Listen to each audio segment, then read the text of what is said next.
I don't know how many of you actually watched the budget on the television or via the internet yesterday, and I'm not asking for a show of hands. I can reveal, it shames me to do so, it doesn't shame me to say I did watch it, because I did watch it. It shames me to say I had grown accustomed not to watching the previous budgets by the previous government. And why did I not bother watching them? Simply because most of what was said had already been trailed quite liberally. You would have a pre-budget announcement before the budget, at which point matters would be iterated, reiterated, and you just had an overwhelming sense of déjà vu. Yesterday, I felt more a sense of history. Call me old-fashioned, but I sort of sense that it was a budget that we'll think about and talk about for the years to come. I mean, I'm not quite old enough to remember the last coalition government. I'm not quite old enough to remember a budget delivered by a coalition government, but I'm old enough, obviously, to remember yesterday.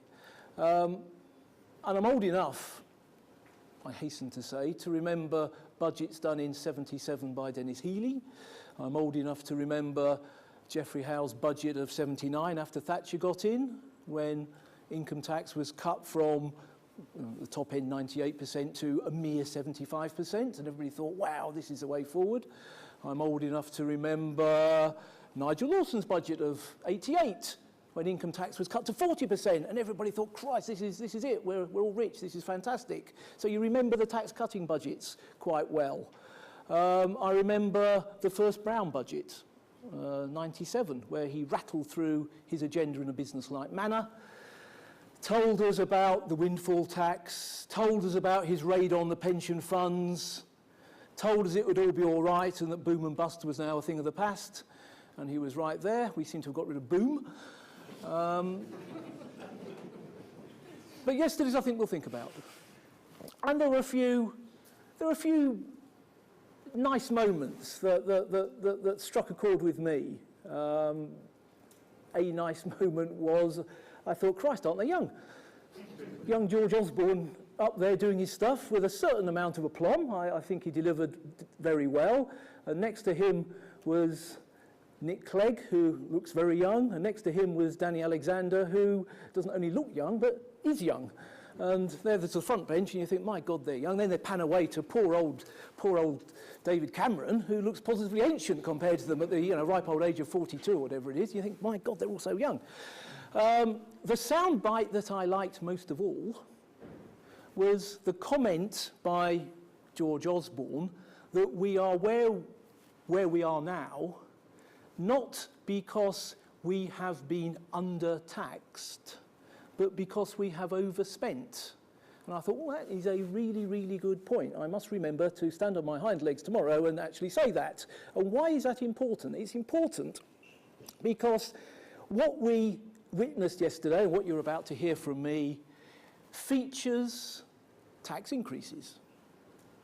There is no doubt about it. The bigger feature of what was said yesterday, and about which you're not going to hear quite so much from me, i.e. almost nothing, because I do tax, is the cuts to public expenditure. Those were the two key areas: spending down, tax up. But do not forget, please do not forget, that these tax increases are taking place from a background of high taxes.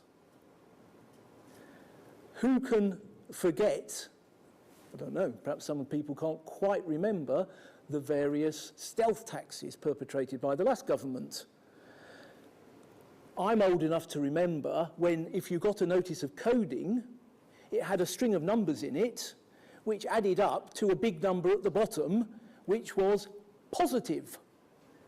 There were allowances, and all right, there were a few deductions from allowances, but you had allowances. There was positive allowances. Now you get a notice of coding, and it starts with a very small number from which very big deductions are made, and the bottom number is a very big one, but it's got a minus sign in front of it. You get negative codes now, K codes. And that was all part of the stealth tax model that Gordon Brown loved so much. George Osborne, give him his due, there was nothing stealthy about the tax increases. They were all blatantly put before us. He was slightly disingenuous when he said everything in the budget is going to be in the speech, nothing is going to be in the small print, because what happens, of course, one goes back to one's desk, one clicks on the Treasury website, and what do you get? Well, you get a load of small print, basically, depending on whether you print it on double-sided pages or on pages in two halves, you get bloody loads of it. So there's a lot of small print, but most of what he said was in the budget. So, without further ado, let's get cracking. Now, just to set the scene, to sort of continue on the theme I've started about we are starting from a high tax position, let's remind ourselves how we got here. And yes, I could go back. I'm old enough to go back loads and loads of years. I could go back to the 70s and regale you with what Dennis Healey did, but I won't. I will take you back a mere 15 months to the budget of 2009, which was on the 22nd of April 2009. There you go. And what happened there? Well, what happened there was swinging tax increases, which we have got now. The old Labour government used to like to announce things that would take place in the future, but damn it, the future is here. It's upon us. So what is upon us? We have the 50% rate of income tax for high earners, as defined, high being £150,000 a year. We have the concept that if you are a not-so-high earner, you don't get your personal allowance. And a lot of yesterday's talk was about increasing the personal allowance. And guess what, chaps? You don't get it at all if you're a high earner, as defined, but you don't get the benefit of it even if you're a relatively modest earner. So some of these headline increases are only headlines. But we've got that already. What else have we got already? We've got the rules on pensions. That was announced in April 2009. The rules under which if you make a pension contribution and you are a high earner as defined, again, 150,000, you don't get proper tax relief on it. Those rules are still with us. Bit of talk about that yesterday. We'll come to that in a moment. What else was April 2009 about?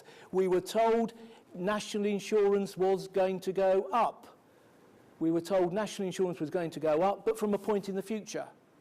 What was that point in the future? It was April 2011. Well, we've still got all that. That's the background that we're operating under. So that was the headlines of then. What did we then have? We had the pre-budget report. What happened? Lots of reiteration. But the headline-grabbing announcement in that report was the banker's tax. The bankers are to blame for everything, so let's tax them. Don't give them bonuses and all that. We then had the budget in March 2010. What was the key feature of that? The key feature of that was that there were no key features.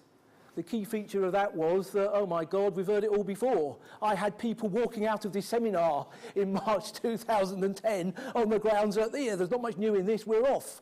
And they were right, there was not much new in it. There was not much new in it. And why wasn't there? Because everybody knew that there was an election looming. And so what happened next? The election came and went.